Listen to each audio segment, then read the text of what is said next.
ఉన్న బంగారాన్ని విడిపించి ఆ రోజు ఆన్లైన్ రేటుకే మేము కొంటాం. Sharma gold company. నమస్కారం, సుమన్ టీవీకి స్వాగతం.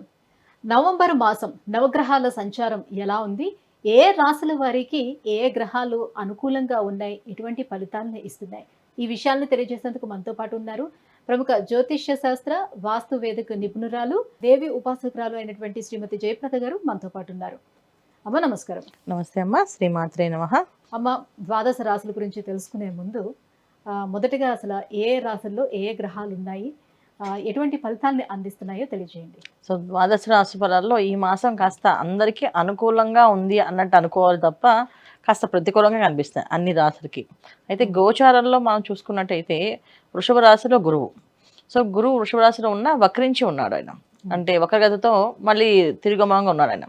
అందువల్ల వృషభ రాశిలో గురువు, కర్కాటక రాశిలో కుజుడు, కన్యా రాశిలో కేతువు, తులారాశిలో రవి. రవి అక్కడ తులారాశిలో ఉండడం ఏంటంటే కొంచెం బలహీనంగా అని చెప్తాను, అంటే నీచ స్థితి అని చెప్తారు. కాకపోతే ఏంటంటే దాన్ని నీచ స్థితి అనకుండా బలహీన అని చెప్పి చెప్తున్నాం. వృశ్చిక రాశిలో బుధుడు, శుక్రుడు, కుంభరాశిలో శని భగవాన్ వక్రగతితో ఉన్నాడు. ఈ విధంగా మన గోచారంలో ఉన్న గ్రహాలు, నవగ్రహాలన్నీ ఈ విధంగా ఉన్నాయి. సో ఈ విధంగా ఉండడం వల్ల ఏంటి అంటే కాస్త కొన్ని రాశులకి కాస్త ప్రతికూలంగా కనిపిస్తుంది, కొన్ని రాశులకి అనుకూలంగా ఉంది. అనుకూలంగా ఉన్న రాశులు హ్యాపీగా ఉన్నాయి అనుకోవడానికి కూడా లేదు. ఇక్కడ మళ్ళీ కుజుడు ఇక్కడ కర్కాటకంలో ఉన్నారు కనుక కాస్త అంత ఇబ్బంది పెట్టే లక్షణాలు కనిపిస్తున్నాయి మనకి. అందువల్ల ఏంటంటే ప్రతి మాసంలో మనకి ఏదైనా గ్రహస్థితి బాగాలేకపోతే కానీ భగవంతుడు ఒక అనుగ్రహం మనకు ఉంటే ఖచ్చితంగా సో మనకి బాగుంటుంది. సో ఈ మాసంలో ఏంటంటే కార్తీక మాసం ప్రారంభం. సో చక్కగా నవంబర్ మాసంలో ఎవరికి ఏది బాగున్నా బాగాలేకపోయినా ఈ కార్తీక మాసంలో చక్కగా వీళ్ళు శివాలయానికి వెళ్ళడం, దీపారాధన చేయడం, ఎంత కొంత కాస్తంత దానం ధర్మం ఏదో ఒకటి చేస్తూ ఉంటే ఖచ్చితంగా మంచి ఫలితాలు, సత్ఫలితాలు వచ్చే అవకాశం ఎక్కువగా ఉంటుంది. కానీ భగవంతుడు నామస్మరణ చేసుకుంటూ మంచి ఫలితాలు అందుకునే అవకాశం ఎక్కువగా ఉంటుంది. సో భగవంతుడు ఎప్పుడు మనకి ఇచ్చిన వరం ఏంటంటే ప్రతి మాసం ఒక్కొక్క, గత మాసంలో అమ్మవారి నవరాత్రులు, ఈ మాసంలో కార్తీక మాసం. చక్కగా ఈ కార్తీక మాసాన్ని వినియోగించుకొని ఎవరికి బాగాలేదో వాళ్ళు చక్కగా దైవారాధన చేసుకుంటూ దైవనామస్మరణ చేసుకుంటూ వెళ్తే అన్ని అనుకూలంగా మారుతాయి. మీన రాశి వారికి నవంబర్ మాసం ఎలా ఉండబోతుంది? తప్పకుండా అన్న, మీన రాశి వాళ్ళకి ఈ మాసం కాస్త అనుకూలంగానే ఉంది. ఎందుకంటే ప్రతి మాసం కంటే ఈ మాసం కాస్త అంత అనుకూలంగా ఉంది. అంటే గురు వీక్షణ, గురువు వృషభ రాశి నుంచి వక్రించడం వల్ల మీన రాశి కాస్త గురుబలం చేయకూడడం వల్ల, అంటే దైవబలం ఉన్నట్టే చెప్పాలంటే, గురుబలం ఉంటే దైవబలం ఉన్నట్టే లెక్క అనమాట. ఏ పనైనా కాస్త అవ్వడానికి ఇప్పుడు కాస్త వీళ్ళకి ఒక ప్రణాళిక బద్ధమైన పనులు అవుతాయి. ఇంతకుముందు ఏంటంటే వీళ్ళు వేసే ప్రతి ప్రణాళికల్ని దానికి ఆపోజిట్ జరుగుతూ ఉన్నాయి మీన రాశి వాళ్ళకి. పూజ చేసేవాళ్ళు పూజ చేద్దాం అనుకుంటే పూజ చేయకుండా ఏదో ఒక ఫోన్ రావడం, బయటికి పరిగెట్టడం, ఆ రోజు ప్రశాంతం చేద్దాం అంటే ఆ రోజే ప్రశాంతం లేకపోవడం, ఇలాంటివి జరుగుతూ బద్ధకాన్ని బాగా ఇస్తూ ఇబ్బంది పెడుతూ. తృతీయ స్థానంలో ఉన్నటువంటి గురువు వక్రీకరించి ఉండడం వల్ల ద్వితీయ స్థానాన్ని చూస్తూ ఉన్నాడు. ద్వితీయ స్థానంలో ఉన్నట్టునన్నా, అంటే మేషంలో ఉన్నట్టు గురువు మేషం నుంచి మీనాన్ని చూస్తే అది ద్వితీయ స్థానం అవుతుంది. సో గురువు వీక్షణ ఎప్పుడు కూడా ద్వితీయాన్ని, పంచమాన్ని, సప్తమాన్ని, నవమాన్ని చూస్తాడు ఆయన ఎక్కడున్నా సరే. సో ఆయన ఉండే చూపు ఏదైతే వీక్షణ ఏదైతే ఉందో అది మీనరాశి మీద పడింది కనుక చక్కగా కాస్తంత దైవబలం వచ్చినట్టు వీళ్ళకి. సో ఆ దైవబలం రావడం వల్ల కాస్త పనులు ముందుకు వెళ్ళడము, వీళ్ళు అనుకున్నట్టుగా ప్రణాళిక సిద్ధం అవ్వడం అవి జరుగుతూ ఉంటాయి.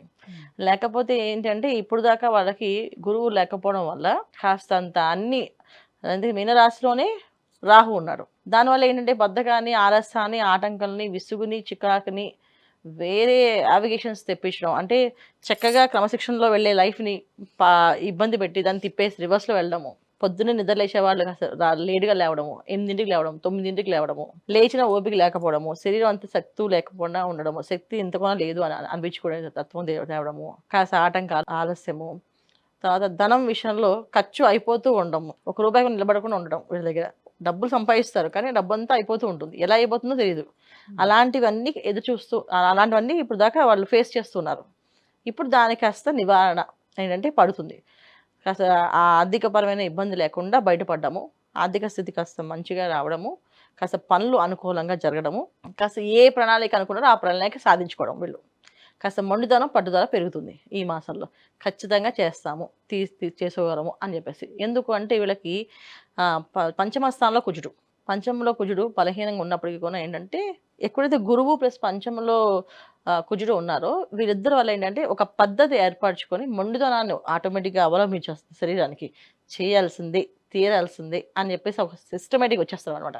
సో అంటే వాళ్ళు పూర్వం ఎలా ఉండేవాళ్ళు ఆ స్థితికి వస్తారు. అంటే పూర్వం చక్కగా వాళ్ళ పనులు వాళ్ళు చేసుకునే విధంగా, వాళ్ళు అనుకున్నది సాధించే విధంగా ఆ విధంగా వచ్చే అవకాశం ఎక్కువ వీళ్ళకి గురువు ప్లస్ కుజుడు వీళ్ళ వల్ల అనుకూలంగా మారుతుంది. అయితే వీళ్ళకి అష్టమ రవి కాస్తంత ఆరోగ్యాన్ని ఇబ్బంది పెట్టి ఒక శరీరం మీద కాస్తంత గాయాలు కానీ, కాస్తంత ఇబ్బందులు కానీ, స్కిన్ ర్యాషెస్ కానీ, అలర్జీస్ కానీ వచ్చే అవకాశం ఉంది కనుక జాగ్రత్తగా ఉండడం ఇంపార్టెంట్. ఆహార నియమాలు విషయంలో ఈ మాసం ఎలాగ వీళ్ళకి కార్తీక మాసం కనుక చాలామంది కార్తీక మాసం నార్మల్ వాళ్ళకున్న ఈ వెల్లుల్లిపాయకు తినరు. సో ఈ మాసంలో ఈ ఉల్లిపాయ వెల్లుల్లిపాయ తినకుండా ఉంటే వీళ్ళకి అన్ని అనుకూలంగా మాత్రం అనారోగ్య సమస్య అనేది రాకుండా ఉంటుంది.